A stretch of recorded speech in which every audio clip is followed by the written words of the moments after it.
মা অন্নপূর্ণার পুজো করলে কী ফল লাভ হয় আজকের এই ভিডিওর মাধ্যমে আপনাদেরকে বলবো।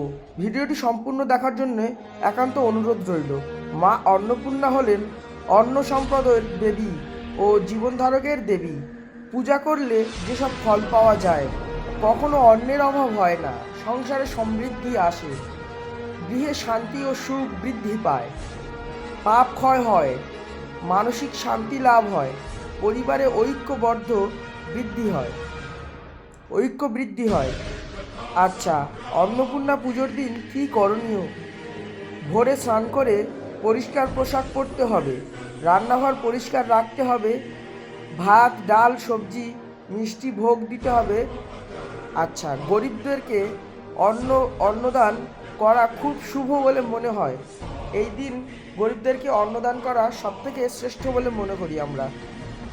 সন্ধ্যায় প্রদীপ জ্বালিয়ে আরতি করতে হবে, এই নিয়মগুলো মানতে হবে। মা অন্নপূর্ণার মন্ত্রটি হলো ওম অন্নপূর্ণায় নমঃ। ওম অন্নপূর্ণায় নমঃ। মন্ত্রটি আমি আরেকবারও বলছি, ওম অন্নপূর্ণায় নমঃ। প্রতিদিন এই মন্ত্র যদি আপনি 1008 করে জপ করেন, তাহলে খুব শুভ ফল পাওয়া যায় খুব কম দিনের মধ্যে। এই মন্ত্র জপ করলে দীর্ঘদিন ধরে আপনার সংসারে সুখ, আয়, উন্নতি, সংসারের অশান্তি পর্যন্ত দূর হবে।